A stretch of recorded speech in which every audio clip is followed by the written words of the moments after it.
It's public comment. So if we want to let anyone who has signed up to make public comment, do so after we say the pledge of allegiance. So stand for pledge. Pledge of allegiance To the flag of the United States of America, and to the republic for which it stands, one nation, under God, indivisible, with liberty and justice for all.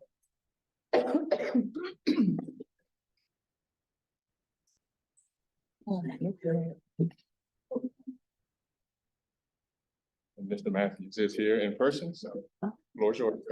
It's the mic. Up there. But it's actually, they'll hear me. Go in the middle. Go in the You're fine. middle. There's one. Go in the middle. You're fine. You're fine right now. Good evening, everyone. My name is Mike Matthews. I'm the Political Action Chair for the Red Clay Education Association. We just want to let you know about our process. Historically, our association has supported referenda that the district have put forward, and typically, if the district receives the support for the referenda, we would engage in things like phone banking, mailers from the Delaware State Education Association, maybe even some door knocking if we're feeling this is going to be a pretty tight election. But I just wanted to let you know our process. Our representative council has to approve any support for a referendum. We sent an email out to all of our members last week, urging them to attend this meeting and also letting them know to plan on asking questions of the district, of their administrators, of the board, and really letting their building representatives know how they feel about this referendum. We don't take increasing taxes on our constituents lightly, but many of our members also realize we've gone almost a decade without a referendum, and our buildings are in need. And in order to be more competitive with other school districts, we need to talk about things like salaries, working conditions, special education stipends for case managers and dual certified teachers, more planning and preparation time, particularly for elementary teachers, and more opportunity for our students to have the most well-rounded education possible. So the process is we will be bringing this to our November representative council, where we will likely give them the information on the referendum. They can take it back to our buildings. Their buildings have a 1-month reading time. And then the goal would be to come back in December and hear if any of our members would like to take action to either support or not support the referendum. But again, historically, our association has been supportive. And regardless of how that vote goes, we look forward to working with you in the future. So thank you.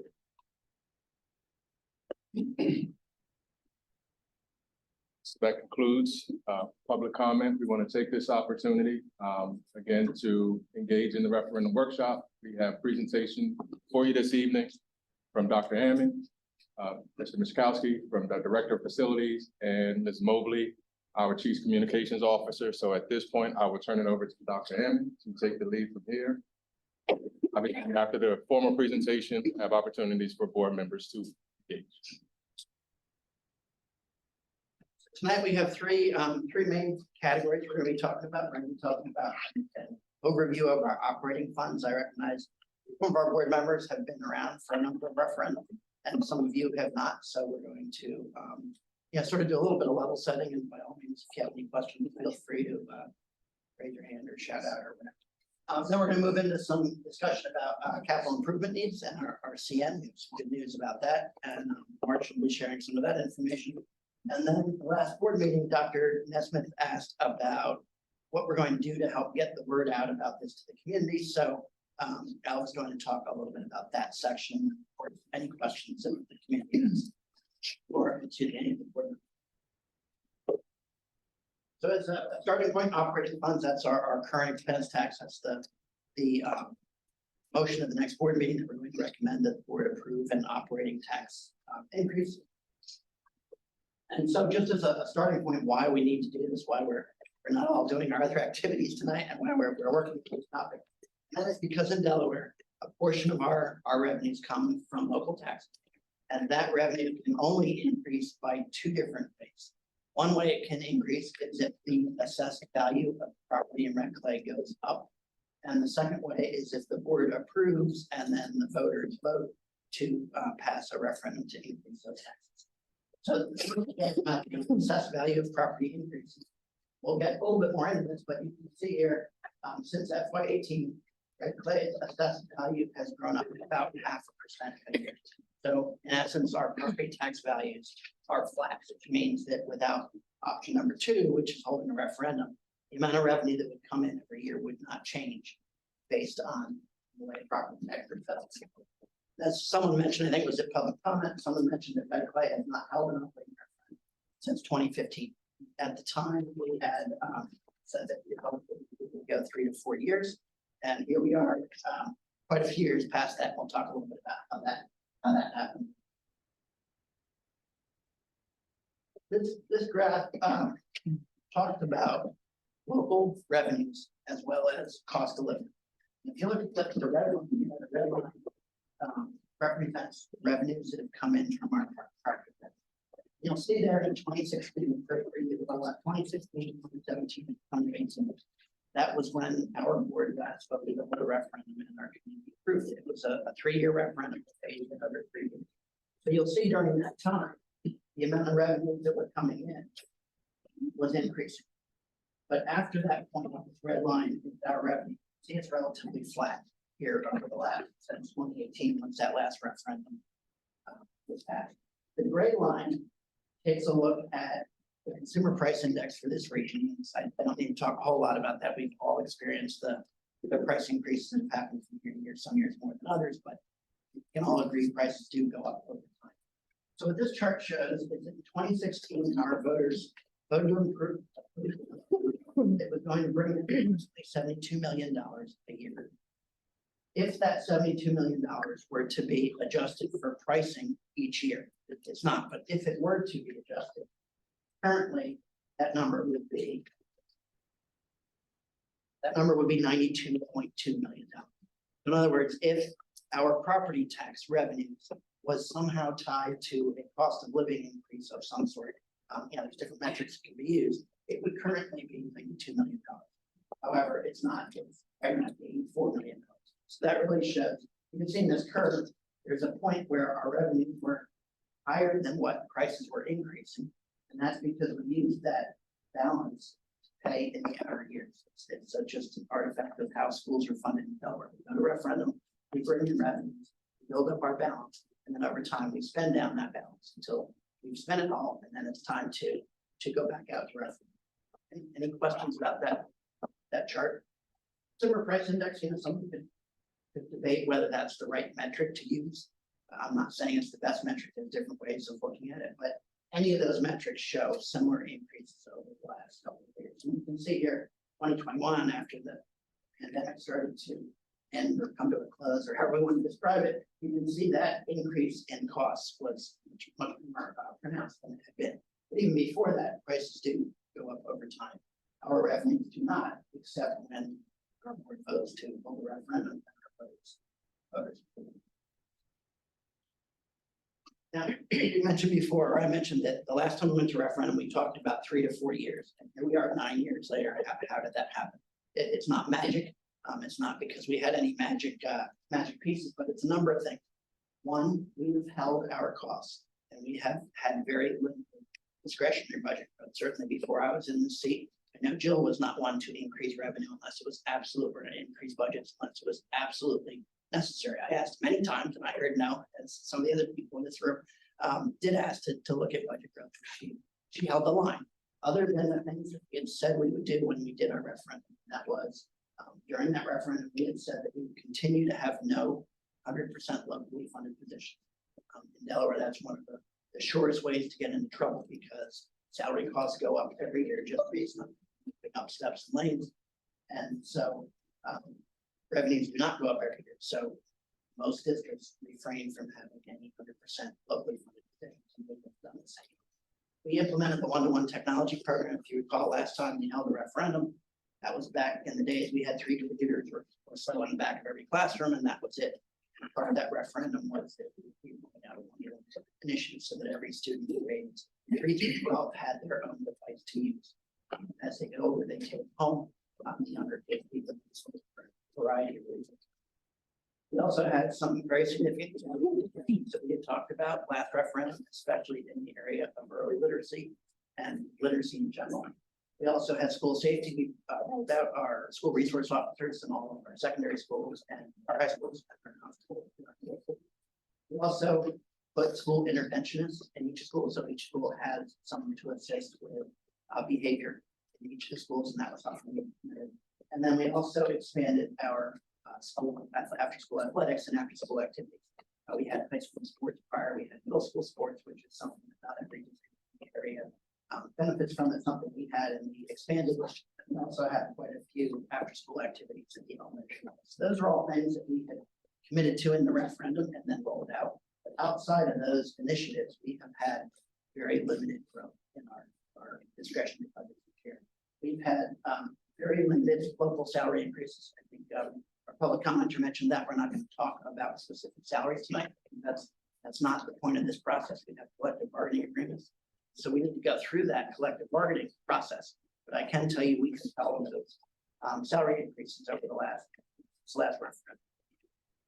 We also leveraged federal ESSER funding. We had received quite a bit of ESSER funding over the years through the pandemic. We had ESSER 1 that no one even talks about anymore. Then we had ESSER 2. We had ESSER 3. Altogether, that was close to $70 million worth of funds that the federal government provided to school districts. We used them for a variety of things. Some of them were one-time costs. Obviously, the hand sanitizers, masks, stuff that we all hope we never have to go back to. That money, you spend it once, you're done. You don't need to worry about it. And there was additional funds that we used for things that helped with learning loss. Some of those things were one-time activities that went away. We don't need to worry about them. And then the third, there were 4 buckets. The third bucket was HVAC improvements. March will touch on that when we talk about major cap, but that was some one-time improvement to our buildings to help with HVAC. And then the fourth bucket is the one that will be worked into this referendum. And that is, there were things that were part of ESSER that worked well, that as a district, we believe we need to continue. And as ESSER funding winds down, we either need to end those programs or find a way to fund them. One that I'll touch on briefly is building substitutes. One of the things that we heard loud and clear years ago was that when teachers are out for any variety of very legitimate reasons, kids still need to learn. And we were not finding enough substitutes to cover those spaces. So we were committed to having building-based subs, meaning, and some of you have heard this and talk about it every day, but others not. What that means is that each building has one or more people who are subs, but are dedicated to that building. So every day, whether they get a call or not, they know to show up at Forest Oak, Dickinson High, or whatever school they're assigned to. And that way they cover that first absence. So that's a teacher that, or a substitute, in some cases a teacher, certified teacher, in other cases it's not, but it's an adult in that building that knows those students, learns the routines of that school, and people have said that was a significant help in terms of providing coverage. So that's something that without ESSER going away, that would go away, to fund that. Another piece that has helped us in terms of going 9 years when we said we hope to go 3 or 4, quite frankly, is that our student growth has leveled off. Years ago, when I first came to Red Clay, we were seeing significant growth every year because our community was still growing. Driving around Red Clay community, you see there's not much open land left. So we just have not seen growth that we once saw. So that means we aren't having to increase classroom teaching staff as frequently as we have seen in the past. And that does have, there's a savings component to that. If you need to add teachers, we're not having to cover the local cost of those salaries. Not to say we haven't increased some staff for various programs, but that is something that has helped us. If you look at a curve for our student growth, it has leveled off somewhat. Hey, Dr. Amber, I think it's also worth noting, however, while the growth may have leveled off, need has increased in terms of student need. So I think in context of why, again, reinforcing why we need to go out to referendum, student needs have increased over that same period. This next slide, a little bit, it shows in non-related pictures what I just said, and that is, how do you plan to go 3 to 4 years and go 9 years? Is it magic? Well, it's not magic. It's it. We're very careful about holding our expenditures and not see that balance. There's a tendency to say, hey, we have these funds, let's spend them. That's not what the balance is for. That balance is to be able to stretch those expenditures. So this slide shows the increase, year-to-year increase in our revenue versus our increase in our expenditure. So if you look at the gray, I don't know, the gray, that's color on the screen, but the gray line here shows our increase each year starting in FY16. And you'll see that our revenues increased quite a bit in FY16. That goes back to that referendum. That was when we voted in FY15, and then it went into effect in FY16. So for these first 3 years, you saw increases in our revenue, and then that leveled off. It's that same story I mentioned earlier. Outside of a referendum, our revenue do not increase from year to year. They do not increase significantly. This red line shows our budget increases each year. So if you see the first 2 or 3 years here, 6% budget growth. Someone would say, wow, 6% budget growth. What the heck were you doing? Inflation wasn't 6%. Why were you expanding your budget? Because we said exactly that when we had the referendum. We mentioned we were going to be implementing the one-to-one technology, the safety and security initiatives, the behavior interventionists, all those things. So this wasn't us randomly spending more money than we planned. It was spending exactly what we said. And you can see we increased our revenues less, our expenses less than our revenues, because we knew that we had to make that last. So you'll see here after these first 3 years, our expenses leveled out. Our average local growth has been 3% per year, 3.02%, whereas our average local revenue has only gone up 0.82%. So again, it's the same story as the format of saying our local revenues do not go up until or unless our board decides to hold a referendum and our voters vote positively to approve. So Ted, this doesn't include the ESSER funding, because that's not a local It expense. does not.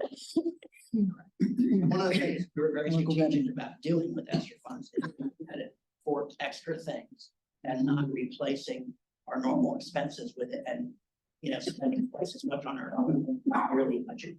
That goes away, and we have to replace those things. So we were very strategic in, for instance, we told Marchand the number that we had, which was around $15 million for HVAC. He didn't get that much in his yearly budget to assume every year from that he would have loved it, but it didn't happen every year. It was targeted where we needed those most significant projects. So this chart really just shows our local revenue and our local expenses. So it's not ESSER expenses and it's not the ESSER. Right. Got it. It also does not speak to state revenues, because we'll talk a little bit about state revenues, but this is focused on our local operating dollars that we receive as a result of property taxes. Any questions about it? I mentioned state, something you hear a lot when we talk about referendum is, oh, is this because the state isn't providing their share? Or is the state cutting funds and you're having to go to local taxpayers? This chart is supposed to show that it's not the case.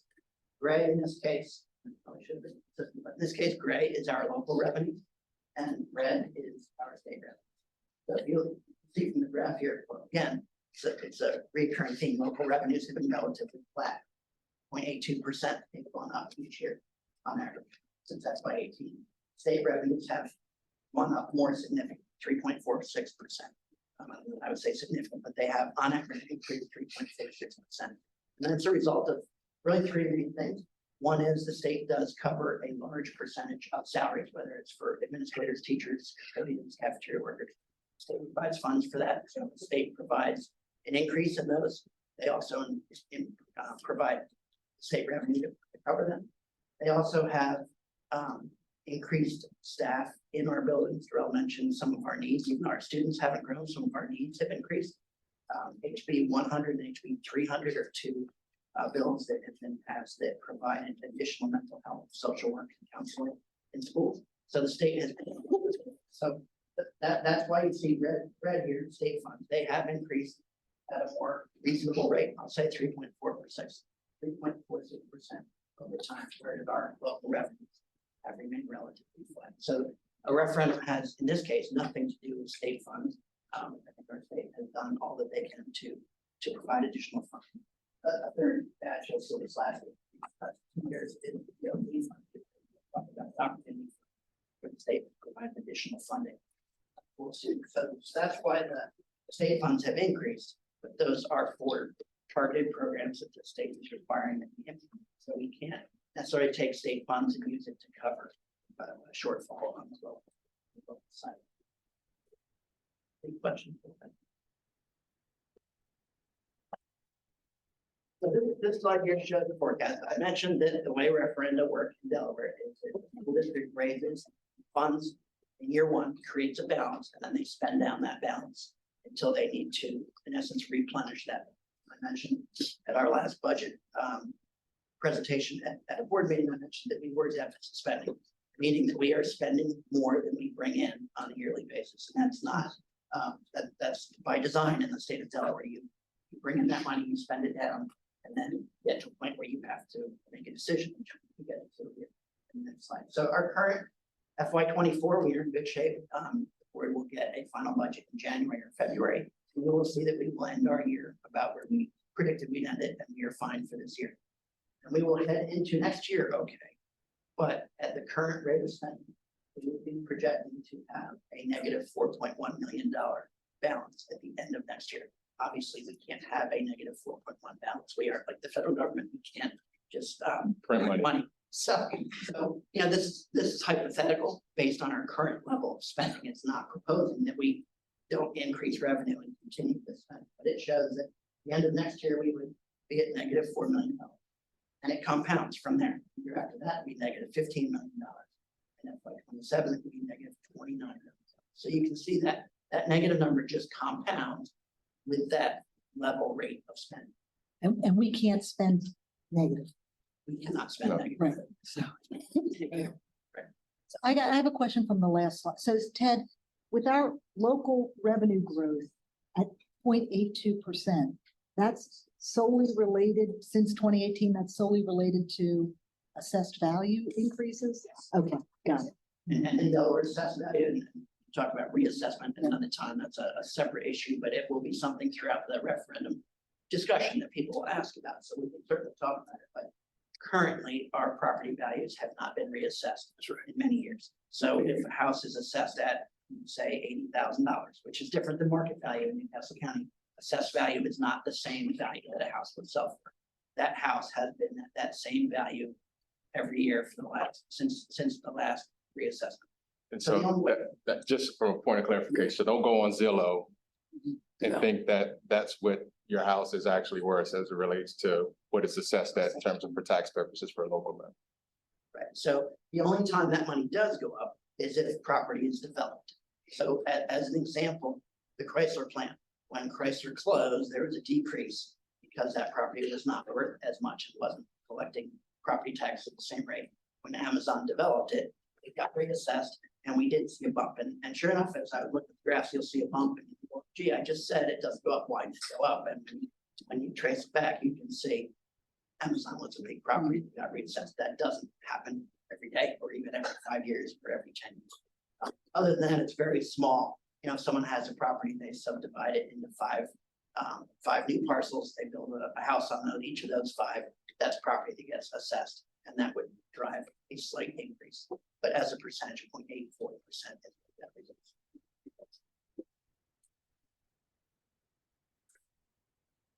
So this shows what that 3-year forecast would look like without a referendum. So what makes you think, well, we can't do that. We don't just have to go to referendum. We could say, okay, let's not go to referendum. Let's find another way out. The only other way to address this would be to decrease our spending. So this slide takes a look at, okay, well, what would we need to cut just to try and get through next year? Let's not look out 2, 3, 4 years. Let's just look at next year. This looks at, let's cut $5 million out of our yearly budget. It shows that next year we would end. Again, this is all next year. This year we're fine. Everything is as predicted. Shows next year we would end the year at $866,000, which is certainly above zero. As someone mentioned, we can't go negative. But $866,000 is not enough to, there's two pieces to a referendum. One is you have to have enough money to get through the year. The second piece is you have to have enough funds to make pay all your bills before your property taxes come in. Those come in primarily in October, and then in November. You get a few in August. It all depends on when businesses or homeowners pay their taxes. But when the fiscal year starts July 1, we have to pay all of our salaries, all of our utility bills, all of our supplies to start the year. A lot of times principal will buy in the summer. You know, there's crayons and pencils and all that stuff to get through the whole school year. All that gets purchased in July, August, September before our property taxes come in. So That's why $866,000 is misleading. It looks like we can get through the year, but it would present a cash flow. So that's $5 million. So then the thought is, okay, well, how do we get away with that? What more do we need to cut? And so the next slide is, let's assume we cut $10 million out of our budget. So $10 million means we're definitely not deficit spending. We actually are spending a little bit less than we're doing. It shows that next year we would end the year at $5.8 million. There isn't a magic number to get through till October, but 5.8 is enough. 5.0 might be enough, 6 is enough, but much below 5, you start having to really be careful about getting those property taxes in before you're making your October payroll. So $10 million would get us to FY25 in fine shape. FY26, we're at 4.4, so that's right on that cusp. Could we make it work?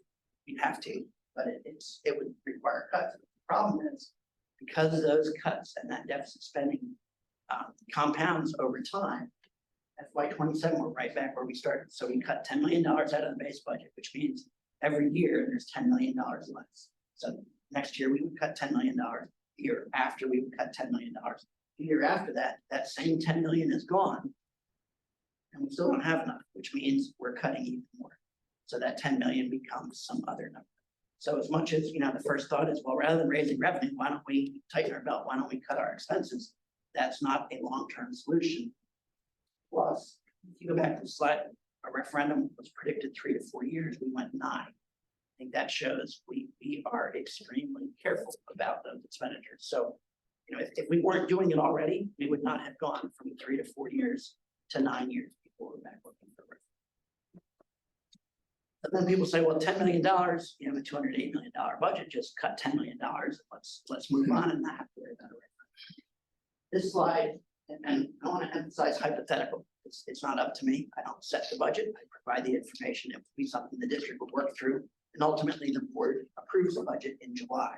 So this is by no means what I propose or what would happen, but to show $10 million without putting it all on one spot, this is an effort at kind of showing how broadly we'd be looking at cuts throughout the district. So everything from our tournament school. When you look at this, there's certain things you can't cut. You have to have school, you have to open your building. So certainly you can't do that. So we look at everything that might be able to cut.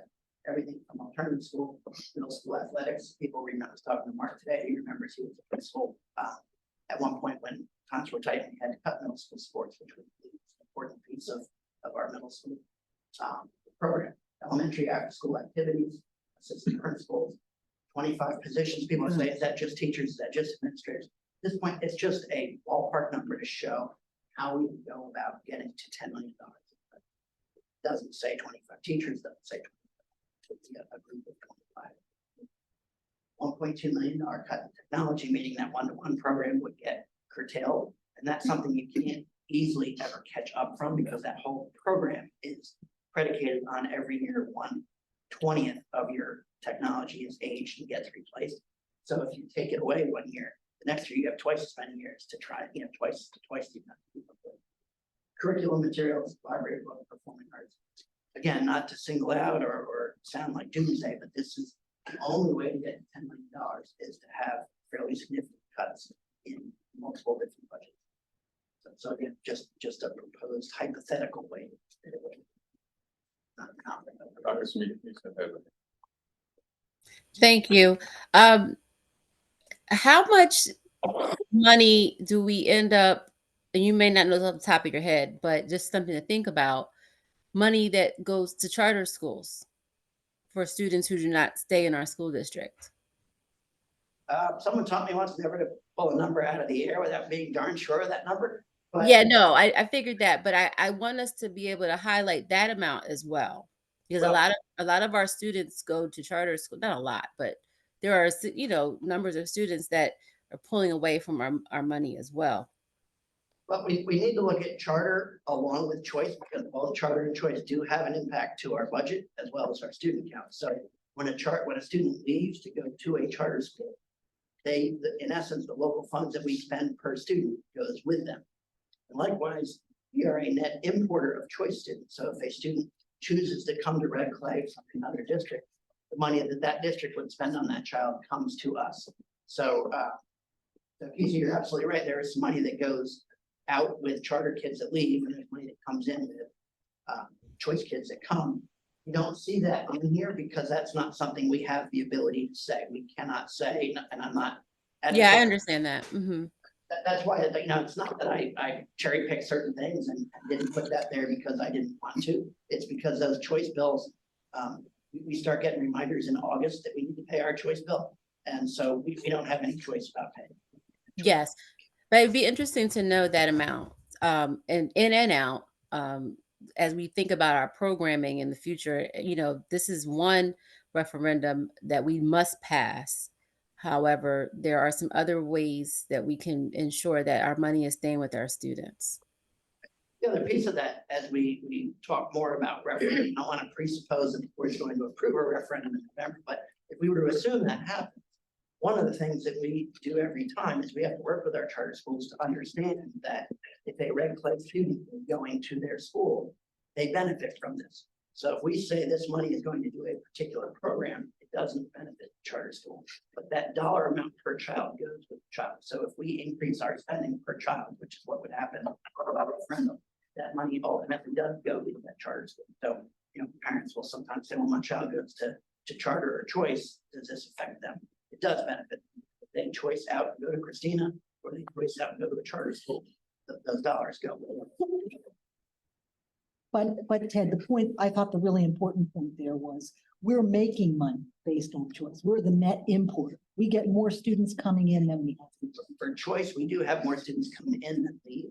We also have students that leave for charter. Obviously, you can't have students coming in for charter. Correct. Because they're not at choice. Is the per pupil allocation the same for each district? For like when a student comes in, do they pay what we would pay per child, or do they pay what they would pay? That's a very good question. What happens is the state looks at all the expenses of a school district, and certain ones are considered to be part of the per pupil expenditure and certain ones are not. And once they figure that out, and I'm going to pick a number, $10,000. If it were to be $10,000 and a student from Red Clay chooses to go to Christina, we would send $10,000 to Christina. If Christina spends less than $10,000, they don't get all $10,000. If they spend more than $10,000, they don't necessarily get it. DOE does, they work with that money and they make sure that we pay into the pot what we spend, and divvy it out based on the per pupil allocation of the existing school. But I think to answer your question, Dr. Neesmith, no, it's not equal funding district to district, because each district has a different local tax base that they might be raising based on the referendum. So it's not a one for one. And that makes sense. So hypothetically, if we're net imports are higher, number wise, dollar wise, it could be lower because we may pay more than that district per child. Yes, that is possible. Thank you. We don't control that. No, we don't. But I think it's important to see how many students we're taking in from other districts and how many that are going out into charters, because the per pupil allocation is different. I don't want to belabor it because I know that's not the point of the referendum. We have to pass this referendum. But I also think that we need to be cognizant of our schools and our students and where they are going and how much money is being moved around. Thank you. So this is our proposal. You've heard some of the background. Our proposal is to have a 3-year phase. We can talk a little bit more about why a 3-year phase. Once or 4-year phase. So our proposal is a 30 cents per $100 in assessed value increase first year, a 10 cents per $100 of assessed value the second year, and then 10 cents per the third year. We'll talk more about what that looks like for an average homeowner and so in a few slides. The main thing we are proposing to do with this is to continue our work. I think in all districts around the state, when you do a referendum, sometimes you're explaining the reason you're doing that referendum is you want to do something new. We had our last referendum, we talked about, we wanted to add to our office, we wanted to add the 1-to-1 program. We wanted to add the constables and SROs in every school. We wanted to add things. The other thing, the other reason you hold the referendum is to continue doing the thing we've been doing based on what we've been talking about, the fact that local revenues do not increase at the same rate as costs increase. So the vast majority of this money that we're talking about is not to say we need to pass this referendum and add X, Y, and Z. It's saying we're doing X, Y, and Z, and we need to be able to keep providing X, Y, and Zs, and this is the cost. But there are some additional additions. So again, maintaining our existing program. We're also, I mentioned, continuing some selected ESSER programs. We are absolutely not saying ESSER is going away, and we expect our local taxpayers to pick up what the federal government gave us. That's not in any way what we're proposing, because a lot of that money was one-time stuff. Some of that went away. Some of it, I mentioned it, in March, and that HVAC, he would love to have that every year. But we are not proposing that we replace all of that funding with ongoing. We are saying that there are certain things. I mentioned the building substitutes is one. Another is curriculum materials. And we aren't getting into all of that tonight. I'm sure Tawana would love to talk about some of the curriculum things that ESSER has been able to provide that we believe we need to continue to keep providing. So I certainly don't want you to think that we're saying federal funding went away and we're looking to replace it one for one. We're a very, very small targeted investment from those. We've heard a lot about our strategic plan. I'm not going to pre get into that, since you'll be hearing more about that in December, but there certainly are some funds in this that are targeted towards supporting the initiatives that you'll be hearing about in December and continuing. Specifically, vocational pathways are really and IB extension are just some, but there are some. Safety and security, I mentioned we last time around added our SROs and constables every year. This proposal with our 3-year phase would provide funding to add 3 additional constables. So why 3? We're going to come up with 3. I think, some would say let's put a constable in every elementary school. Our job is to try and weigh what we think we can afford and what we hope our community will be able to improve versus needs and wants. No different than we do at home or we do with our students. So 3 constables. In working with AJ, even 3 constables would allow them to circulate amongst our elementary schools. Right now, our elementary schools do not have constable support every day. These 3 would certainly not every day, but they would certainly rotate amongst our schools to provide help when needed in terms of emergency preparedness or dealing with issues that come from school. It also includes some funding for some additional state required security improvements. You've probably heard over past couple of years, the state General Assembly passed some requirements that every district must do to their buildings to make them more secure in the case of an incident. So there is some funding to address some of those needs. And then again, it builds that balance. We wouldn't spend all this in year 1. It builds that balance. Otherwise, we would be going to referendum every year. If we just asked for enough to cover that FY25 shortfall, a year from now, we'd have the same referendum discussion. It would be an every year thing. So it does build that balance. People ask, what are your tax rates compared to other districts? It's hard to compare amongst districts because we know Red Clay, we aren't experts at colonial work, but people have asked that question, so it's here. The interesting thing to note, it shows that we are right now 4th out of the 5 Newcastle County districts in terms of our current tax rate. But 3 of those districts, Appoquinley, Brandywine, Colonial, are all going through this exact same process. Brandywine is having a workshop tonight. I'm not sure where Colonial is in their project, but we're a little behind this year because of the CN discussions that you've all heard, and we'll talk more about that. But now that we have answers on CN, Appoquinley, Brandywine, and Colonial are all going through the same process. So it's hard to say, okay, right now, if we phase this increase in, we're going to go from 4th to whatever number it might be, because at the same time, you all are reviewing that. They're also reviewing. So certainly when we have that information approved by other boards, or once you approve it, we would all share that. So we would update. But I think it is interesting to show that we are certainly at the lower end in terms of our property tax. And so we certainly would be below some of the higher rates, even with this referendum. And again, not to disparage another district, I'm able to speak about Red Clay, but I show that our rate is pretty competitive in terms of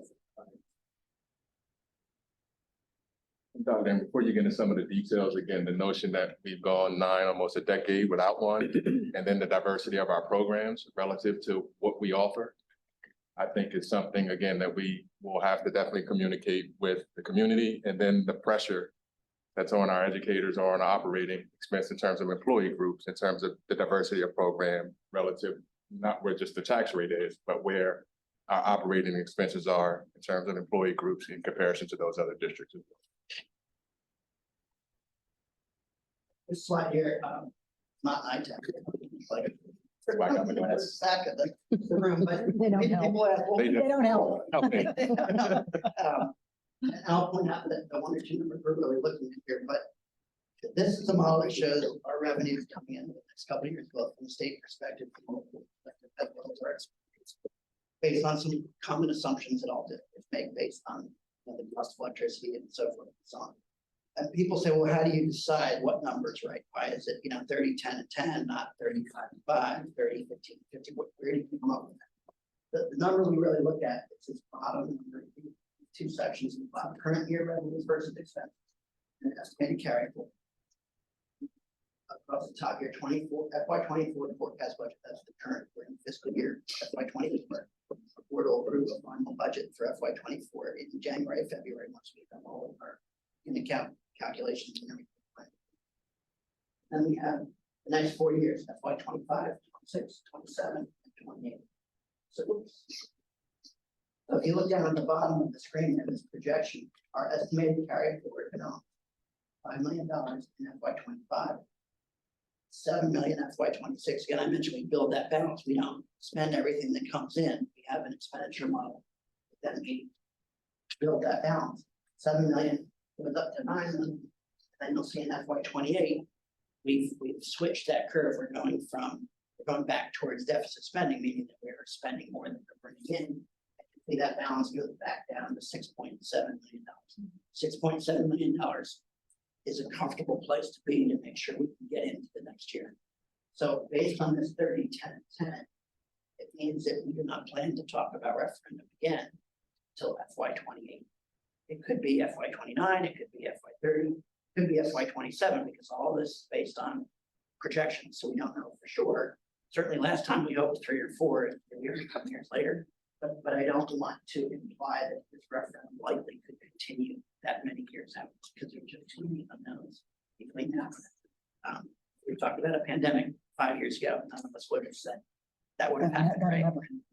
And we certainly wouldn't have expected all that funding to help. And whether there was another one, if there'd be the funding, we just don't know. So that's that number. If you brought in more without additional plans, this estimated carry forward balance would increase. And we don't, our job isn't to accumulate funds just to accumulate. We accumulate them only so that we aren't having to go back out to referendum every year. And that 30, 10, and 10 smooths it so it's a little bit easier for the taxpayer to not pay it all in one lump sum. That increase gets stretched over multiple years. But when you say that, people say, oh, that's a great idea. Why don't we just do 10, 10, and 20 and put, we love to put off paying down the road. But the reality is that first year is what helps to build that down. So if we didn't have that amount the first year, we wouldn't be talking about it. Does that make sense? And we certainly, I've run every possible scenario of 30, 10, and 10, 35, and 5, 40, 0, and 0. Cabinet's talked a lot about this, and this is that middle of the road approach where it builds enough of a balance that we aren't coming right back out to referendum. And we're able to, as I mentioned, put some additional programming in place. The vast majority of this 30, 10, and 10 is to be able to continue providing the level of service that we're providing currently. Questions about these? I have one question. So you're saying this referendum proposal right now is to continue what we already have. Does it forecast any visionary enhancements to our programs and school systems? It does. Or is it just to maintain status quo of being able to pay the bills? I would say there's two pieces to that question. The first piece is when I say maintain status quo, I wouldn't necessarily mean to do the same thing we're doing now. because that's something that our district constantly does, and that's for our strategic plan. It may be that we're spending money on a particular initiative and may find that we would get more bang for our buck doing something different within the same amount of money. So that's one piece. But the other piece is that in this number of 30, 10, 10, I said it's primarily doing what we're doing, but there is money in there for additional growth. I mentioned strategic plan initiatives, so there's money in there, and I think with that, there's money in there for the 3 additional constables. There's money in there for extended learning, our thunder program. That is something that was funded out of ESSER. And And I think another point of clarification to look at this would be, from 9 years ago, there have been things that have come up within programming that have happened over the course of the 9 years that weren't a part of the last the referendum request. And there's legislation that has been passed over the last 9 years that requires us to do things differently that are currently within the budget. So I think when you're looking at it just from the lens of the referendum process, while we're saying continuing or maintaining or not adding anything new, in essence, there have been new things that have been added that still require additional funding and enhancements. So it's not like you're going out to say that we want to overhaul our curriculum, for example, or add a new school, for example. Like when we're saying maintaining, it's in essence looking at our current capital infrastructure and doing it, but then more importantly, from a programmatic standpoint, when we talk about our career technical ed pathways, there are specific pathways that have been introduced over the past 9 years. You know, programming continues to evolve over those 9 years that weren't a part of the last request. So it's not that we're just maintaining status quo. It's we're enhancing existing programming and making existing programming better, but also taking care of those needs or things that have been injected into the system that weren't a part of the last request or last ask. Yeah, I think we're saying the same thing. So I guess my point is just to make it simple for the layperson, you know, understanding that we're not trying to add a whole bunch of stuff, and this budget really just helps us to maintain. It doesn't provide for additional funding to anticipate a vision past some of these changes that you might have put on that other slide.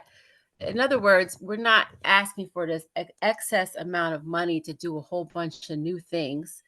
We may do things differently, but it's really just to maintain the organization as far as how I'm reading it. And if I'm wrong, please correct me. But Yeah, and to the layperson, it would really to make sure that we have a stable district, right? As yeah, we continue to move forward, because otherwise you're looking at cutting because we haven't increased local expenses over 9 years. So I think it covers it well in this referendum proposal thing that you mentioned, that you talk about maintaining existing, but the couple of small things that we're adding in. I think it covers it perfectly. And we'll certainly talk more about that as we Yeah. go further. And it's like every referendum, people have questions and we modify. And Alba, I'm sure, is listening very carefully in there, as well as wondering when she's gonna get to talk. So already. So I will be wrapping it up shortly here, but this is an average 3.6% growth per year, which again, 3.6 is high compared to some years, low compared to recent years. But to Keithia's point, that's everything. So if costs aren't going up 3.6%, that's where there's some funding, limited funding for additional initiatives, but there will be things that are tied to the strategic plan that you'll hear more about in December. And then really we get the next question is, follow-up of that question is, why don't we ask for more? Because everyone in this room is either an educator, a parent, a supporter of education. So we could come up with a list of all the things we think we should do and want to do to help our students. And that number would get larger and larger and larger.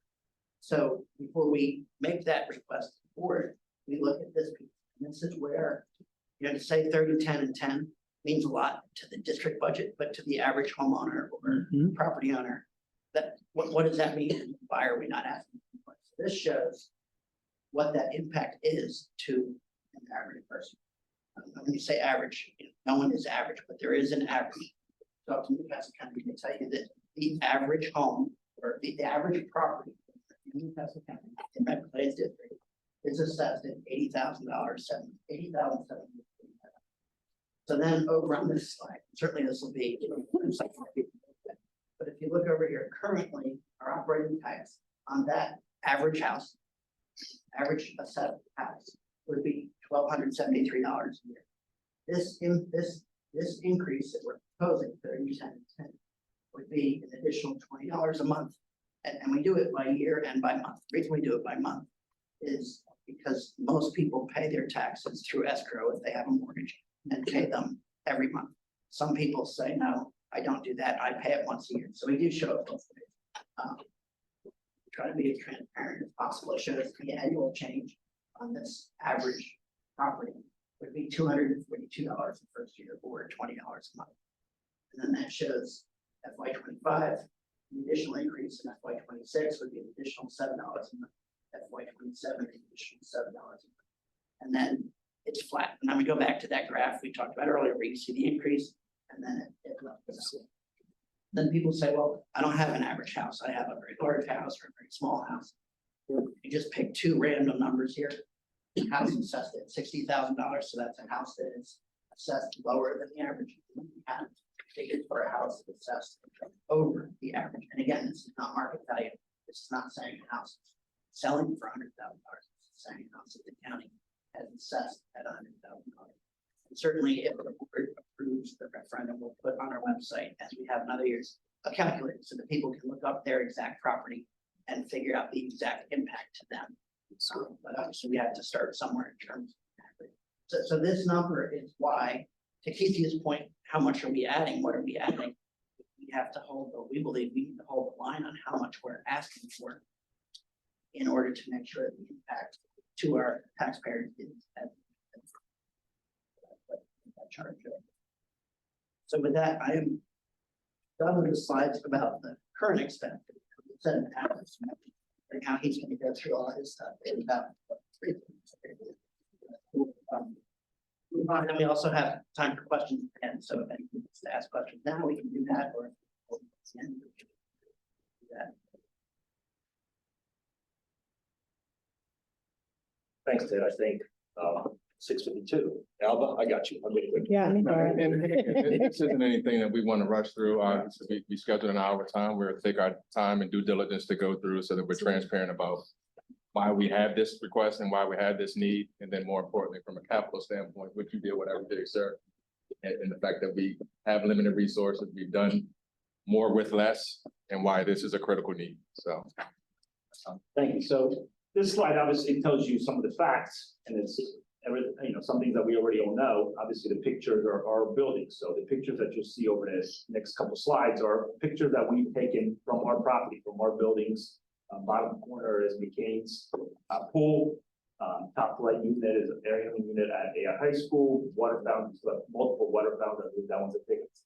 But the main purpose of, I guess, this major cap assessment is we started this assessment back in 2020. That's when the RFP was done, and that's when the architects started going around the buildings and trying to come up with a detailed plan in a 5-year forecast. Most architects do about a 5-year forecast to see the things that need to be done and completed in a 5-year. And what they usually do is, it's 4 categories. The first category is things that need to be done immediately. It's like emergency items. This wall's falling down any second, or somebody's going to get hurt, or life safety issues. So those are priority number 1s. Priority 2s are things that need to be done in 1 or 2 years. Priority 3, and so on and so forth, and get you to 5 years. In 2020, when that assessment done, the number that was received was $500 million. It was just a little bit north of $500 million for our district to be completed in 1 to 5 years. Obviously, it's a huge number for us to be able to go to the public and say, let's please pass $500 million referendum. So our thought process was, how do we scale it down? So we said, again, back in 2020, we said, let's now look at 1 or 2 years. That number 1 or 2 years was $200 million at that time. And it was about, 50% of the district's needs was that $200 million number. As you can see, and I'm not going to go through, but the highest percentages were HVAC, roof, so on and so forth. The point there is, what I want to emphasize here is, and again, I keep going back to it, 2020. Now we're in 2023. Because of DOE's kind of, again, not approving the referendums, the things that should have been done in 1 or 2 years now already a year past due. So now we are now in our third year of something that should have been done in 1 or 2 years. So we're now encroaching that 1 to 5 year, 1 to 3 year now. So things, and you know, this is a lot, to me, it's a lot more relatable than some of the previous, I guess, information, because it's, everybody has a house, you know, you have to have a roof done somewhere in 30-year lifespan. So your roof has a 30-year lifespan. HVAC has about a 20-year lifespan.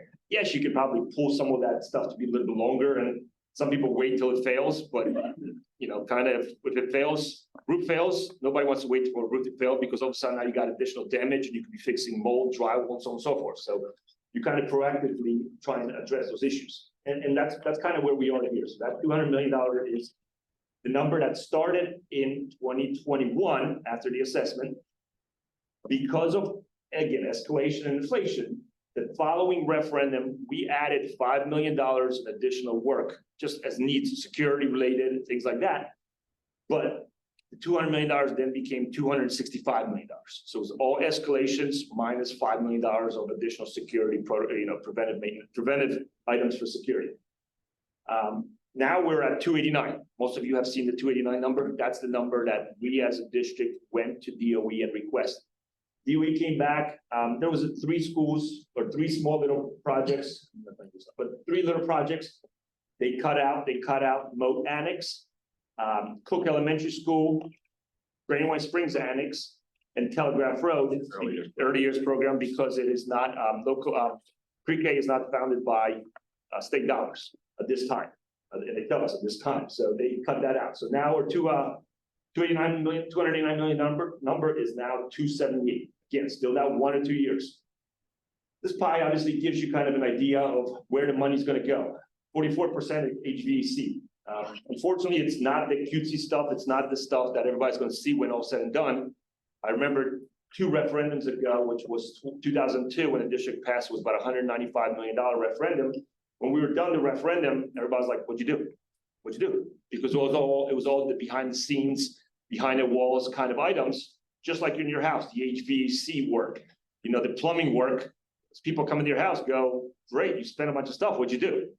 But it's the stuff that needing to maintain these buildings and keep them running.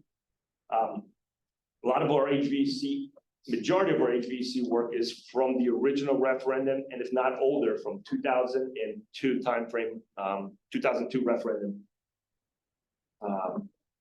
Let's see. And again, just for point of context, right, when we talk about facilities, 2.8 million square feet of facility space. AI Middle School will be 130 years old in January. It is the oldest working school in the state of Delaware. And so, again, when we talk about needs, and yes, HVAC, quote, isn't bells and whistles or shiny things, but they're necessities to keep our schools safe, dry, and warm. And, you know, being mindful of those are needs that, again, haven't gone out for 9 years. Cook is the newest school. But we have how many buildings across the district? 28. So again, we just need to be mindful of, and those 28 buildings all have HVAC systems. We're on a 2-pipe system, right? Which basically means we can't run air conditioning and heat at the same time. That's right. So as much as I get frustrated with my wife, and when we had a 80-degree Saturday a couple of days ago, it was easy to go to that thermostat, which the AC. And a lot of our buildings right now, we're to the point where if it's heat, it's all heat. If it's AC, it's AC. And so just being mindful as we talk to our community around, this is just, it's a serious need.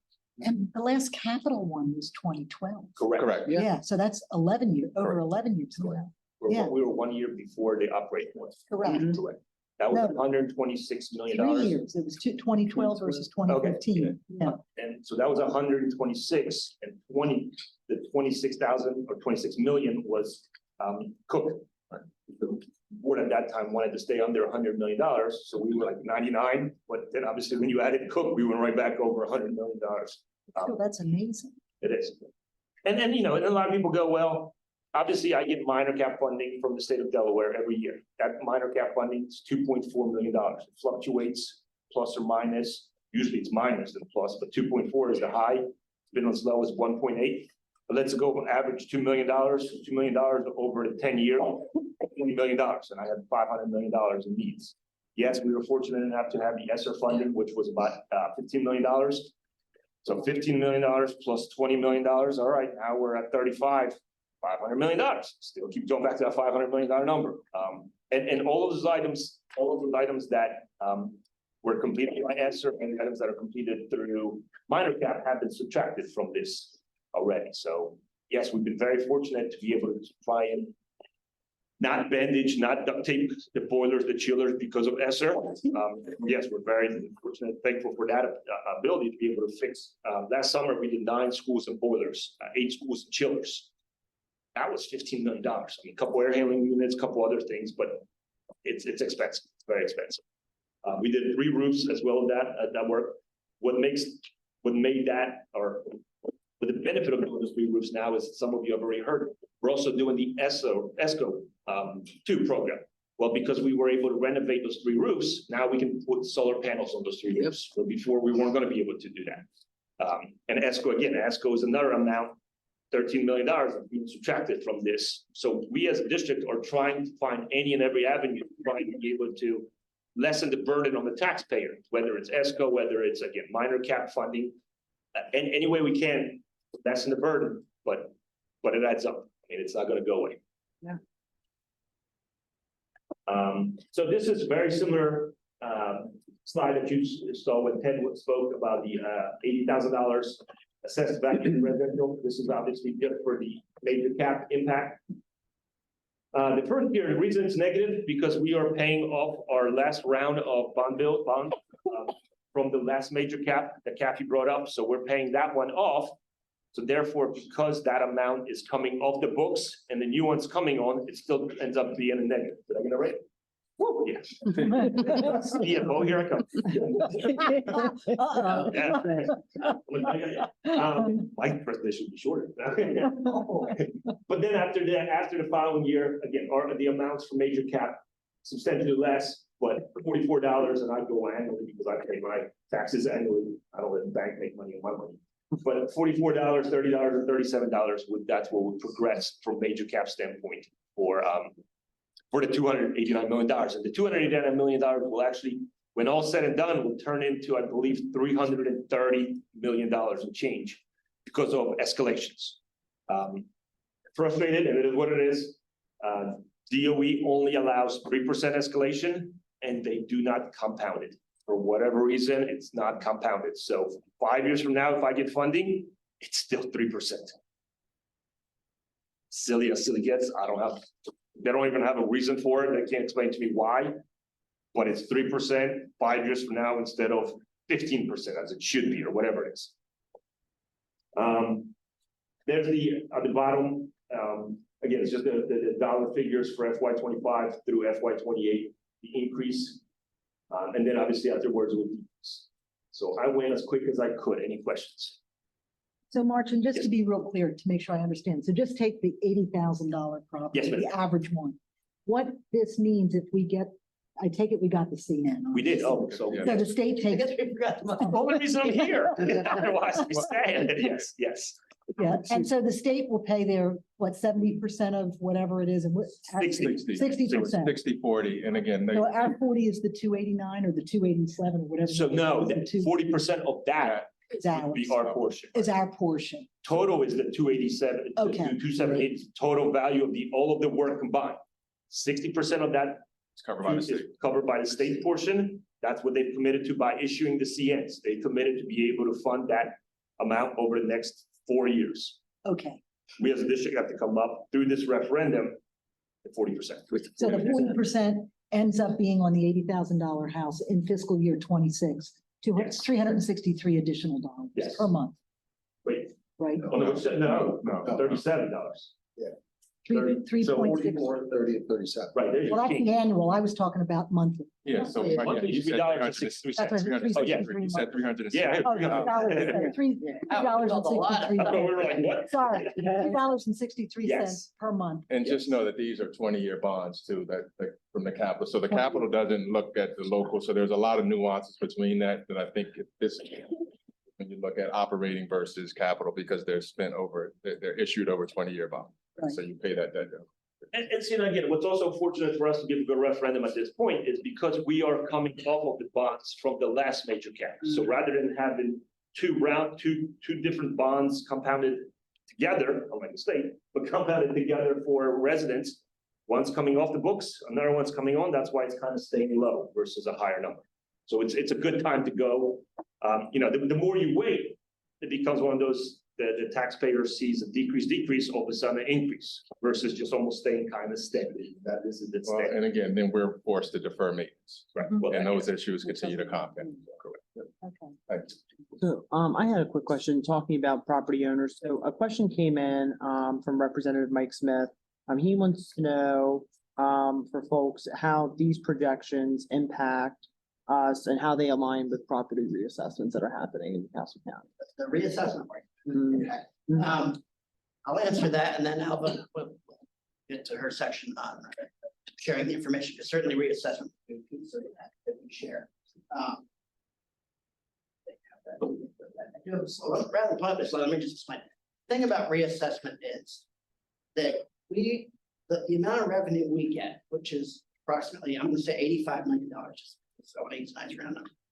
Before reassessment, if we get $85 million, after reassessment, we will still get $85 million. So the question is, if Red Clay has, it's about $5.4 billion worth of assessed value. If that gets brought up to current numbers, so let's pick a number in your mind, whatever you think that value is going to go up.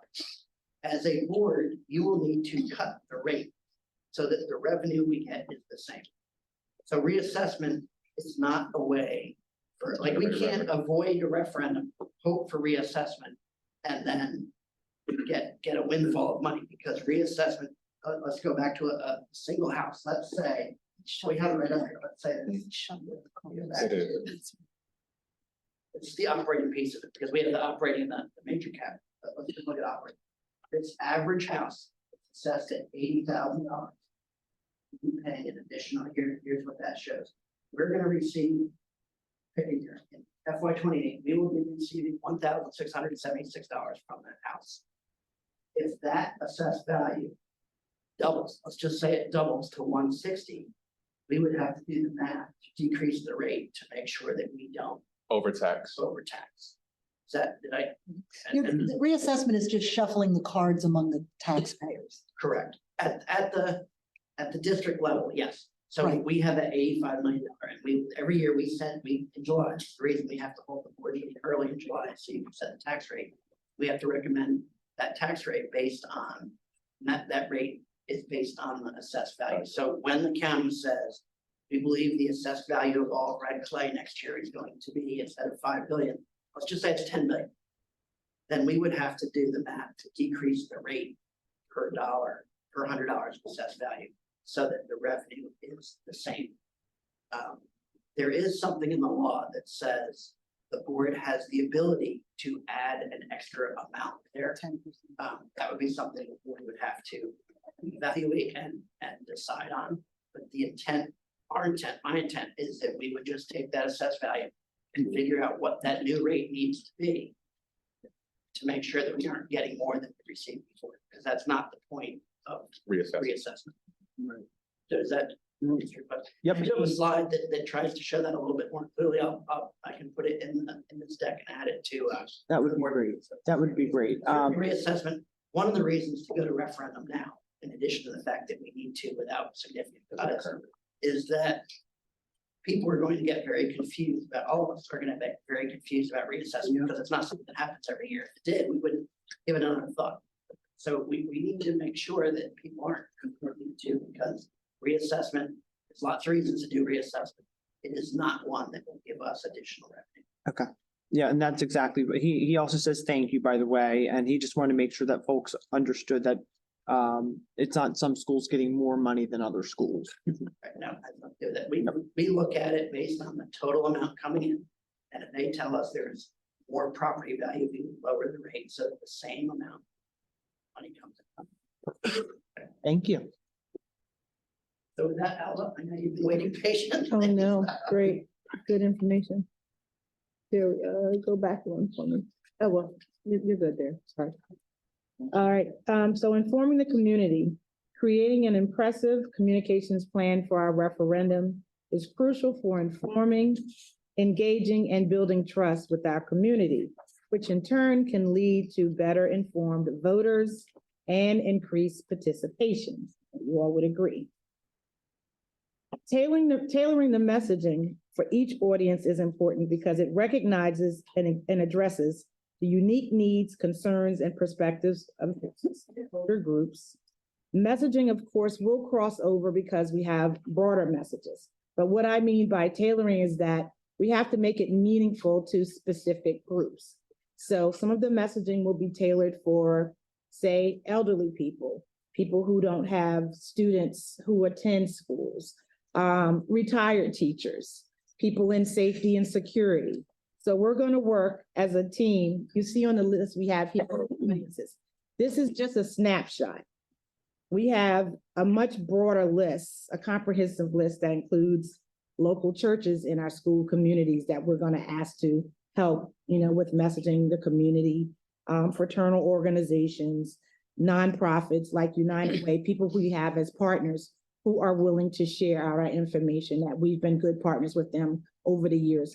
Colleges and universities as well, like Goldie Beacom, for example. I just went over the whole thing. Of course, we'll start with our parents and teachers and our staff, PTAs. We just sent out a message last week asking our school principals and their support staff to help us build a robust database, a network that we will use for each time we send out information. It will also go to these groups as well. We, in addition to that, have people who use our facilities, and we have those lists as well. And we're going to ask them to support our referendum as we've been supporting them and let them using our school buildings. Next slide. I just briefly want to go over, thank you, our communications channels. And I won't spend a lot of time talking about it. You guys have it. But I think it's important that we layer a multi-channel approach for the referendum, because it's important for promoting fairness, inclusivity, transparency, and effective communication. It allows a broader participation and better engagement with the public. Utilizing multiple channels can help reach a larger audience. And again, because we have so many channels, it helps us better inform the public, because most people don't have emails. Some people won't have the internet. So we feel like if we have a larger way to create a way to meet each individual where they are, it will help us better promote our referendum.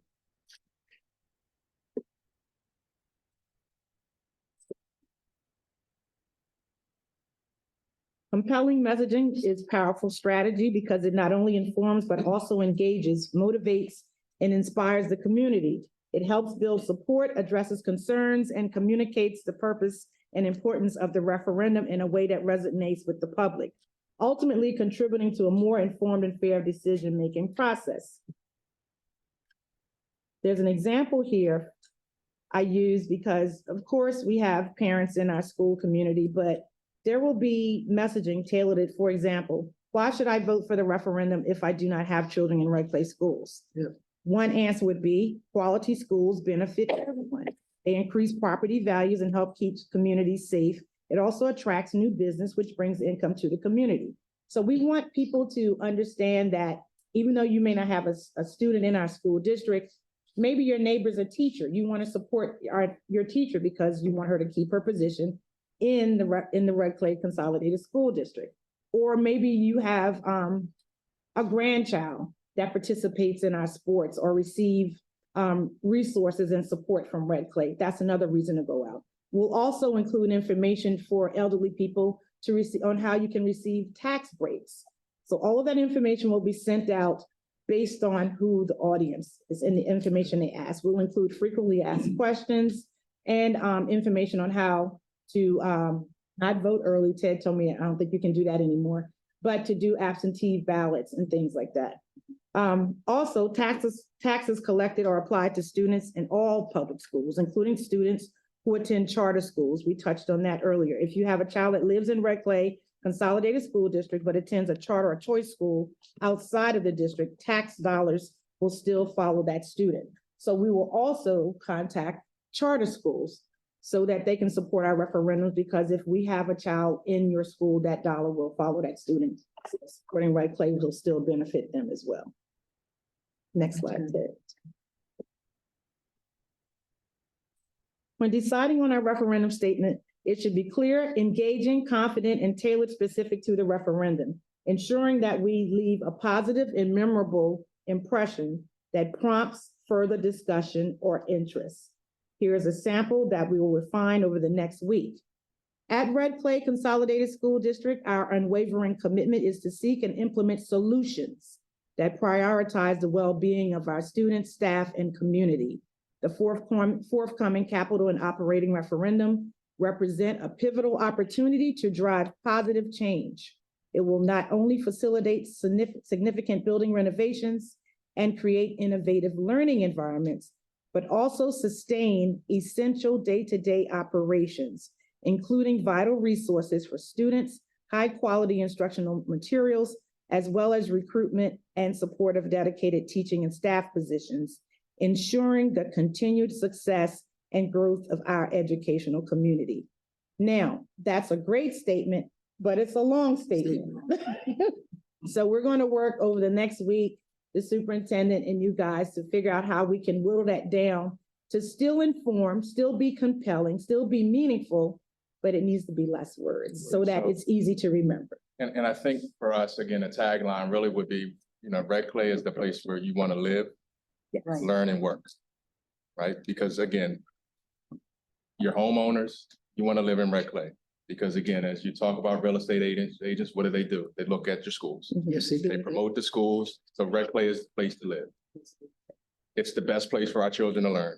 I have 3 children who have gone through this system. We have dedicated staff members. I literally just came off of an engagement with 2 of our educators through the Delaware Teachers Institute, watching Ms. Holly Brick and Kari Ann Flynn from the John Dickinson School, who are DTI fellows just around, and we were engaged with folks from Chicago, District of Columbia, DC Public Schools, Philadelphia Public Schools, and hands down, I'll put our staff up against anyone in the nation, just in terms of the work that our teachers are doing, our support staff. So again, this is the best place to learn, and ultimately, best place to work. And we need to be competitive as it relates to salaries. We need to be competitive in terms of working conditions, really creating cultures and environments where our community can thrive. So as much as we want to have that broad statement, at the end of the day, Red Clay is the place to live. It's the place to learn, and ultimately it's the place that we want people to come and work. So, that tagline is something that we'll continue to put out there because I think it's a fitting tagline. I'm always using that Hair Club for Men statement. Not only am I the president, but I'm a member. Not only do I work in this role as superintendent, but I'm also a parent. And so I see it firsthand just in terms of my youngest daughter who engages in those extracurricular, co-curricular activities. My grandmother would say, idle mind is a devil's workshop. We don't want teenagers at that vulnerable point just having nothing to do. So really staying engaged within our schools. And then obviously, if our students are engaged, that requires adults to be engaged. So really, engaging our adults and compensating our educators and employees for working in our district fairly and competitively so they can continue to do the great work. So saying it here right now, Red Clay is a place to live, it's a place to learn, it's the best place to work. Got it. I like it. That's right. That's right. So the timeline presents a preliminary overview, providing a broad framework of the activities. However, it is important to note that this does not include all the intricacies and specific details associated with the referendum process. For example, we will be providing for our school leaders a detailed schedule that will represent what we will be doing weekly. And as we get closer, it will actually have daily activity, what's going out via social media, the message, what day a message will go out from a superintendent, the day the message will go out from our board president. We're working on a complete comprehensive schedule so that there's no overlap. And when we're sending messages out to the parents and community, we will also inform our building leaders that morning so that they know in case they get calls in the afternoon. And that's all I. So the next steps in terms of timeline, again, the board votes on the proposal at the next board meeting, which is November 15th. Our community awareness campaign then begins between November 15th to February 28th. And then obviously we're gonna ask the board to vote on the actual date of the vote, which will be February 28th. Yes. So that concludes the presentation. Are there any specific questions of board members?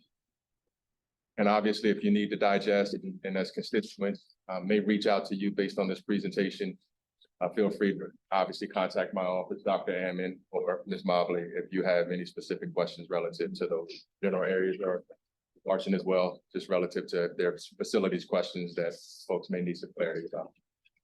Dr. Neesmith? Yes, thank you. I just wanted to say that that was a thorough presentation, and I'm glad to see that we have a strategic way to communicate the referendum. And I'm happy and I'm looking forward to, really engaging our community and understanding why it's important and not just more money to pay, but all the benefits from it. So thank you all for your presentations tonight. I just have one real quick comment, in that, message to our constituents. There is something about school security in there. Absolutely. I think that's a big issue these days, getting 3 constables in that package, right? Well, it's also to look at what we've already done, I think, in terms of things that happened through the past referendum, secure vestibules. Yeah. Obviously, a lot of what we currently have that Like this message, yeah. already safe, so that'll definitely be a part of the broader communication. That'd be a big. Yeah, I have to echo Keisha. I think it was a great job. I look forward to Absolutely. it, and I'm certain we're gonna get a positive outcome. Excited. A lot of work.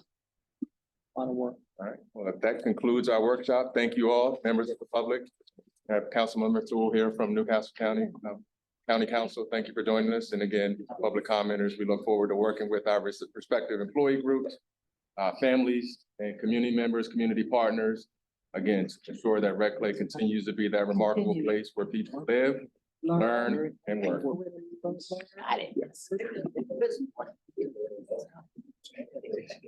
Have a good evening, everyone.